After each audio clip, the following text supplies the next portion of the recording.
নমস্কার বন্ধুরা, আমি তোমাদের বন্ধু শ্রাবণ। রোজকার মতো আজও আমি এসে গেছি তোমাদের একটা গল্প শোনাতে। আজকে আমি তোমাদের মিথ্যেবাদী রাখাল ও বাঘের একটি ছোট গল্প শোনাবার চেষ্টা করব। তো বন্ধুরা, আমার এই চ্যানেলটিতে আমি তোমাদের রোজ বিভিন্ন লেখক লেখিকাদের লেখা নানা ধরনের ছোট গল্প শোনাবার চেষ্টা করি। তোমাদের আমি রিকোয়েস্ট করছি, প্লিজ তোমরা তোমাদের এই বন্ধুটির বলা গল্পগুলো একটু স্কিপ না করে গিয়ে পুরোটা শোনো। আমার চ্যানেলটা সাবস্ক্রাইব করো, লাইক করো, কমেন্ট করো ও একটু শেয়ার করে দাও। আমি যেহেতু একজন শারীরিক প্রতিবন্ধী, নিজের প্রতিবন্ধকতাকে দূরে সরিয়ে রেখে নিজের একটা পরিচয় তৈরি করব, এই লক্ষ্যেই তোমাদের এই গল্প শোনানোর কাজটা শুরু করেছি। তোমরা যদি আমাকে একটু সাপোর্ট করো তবেই আমি এই কাজে সফল হতে পারবো।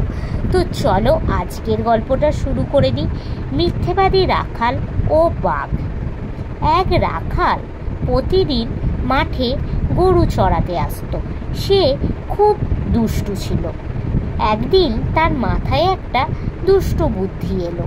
সে বাঁচাও বাঁচাও, আমার ভেড়ার পালে বাঘ হামলা করেছে বলে চিৎকার করতে লাগলো। সেই চিৎকার শুনে তো গ্রামবাসীরা সবাই লাঠি সোঁটা নিয়ে হাজির। কিন্তু সবাই এসে দেখলো কই বাঘ। সবাই বুঝতে পারলো যে রাখাল মজা করার জন্য এ কাজ করেছে। সবাই যে যার ঘরে ফিরে গেল। রাখাল এতে খুব মজা পেল। কয়েকদিন পরে সে আবার একই কাজ করলো। লোকজন ছুটে এসে দেখলো বাঘ নেই। এই রকম বেশ কয়েকবার সে করলো।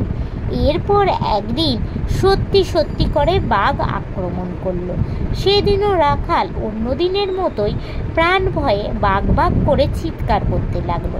কিন্তু সেদিন বাঘ রাখালকে সাহায্য করতে আর কেউ এগিয়ে আসলো না। সবাই ভাবলো রাখাল মনে হয় আবার মজা করেছে। বাঘ তারপরে রাখাল ও তার ভেড়ার পালেকে ঘাড় মোটকে খেয়ে চলে গেল। তো বন্ধুরা, এই গল্পটা থেকে আমরা কি বুঝতে পারি? যে মিথ্যাচার করলে তার ফল এই রকমই হয়। আজকের গল্পটা এখানেই শেষ হলো। তোমরা তোমাদের ব্যস্ততম সময় থেকে 5 মিনিট কি 10 মিনিট সময় দিয়ে যদি তোমাদের এই বন্ধুর বলা গল্পগুলো একটু শোনো, তাহলে তার খুবই উপকার হয়। আজকের মতো আমি চললাম। আবার আমি কাল তোমাদের অন্য কোনো লেখক বা লেখিকার লেখা অন্য কোনো ছোট গল্প শোনাবার চেষ্টা করব। আজকের মতো টাটা।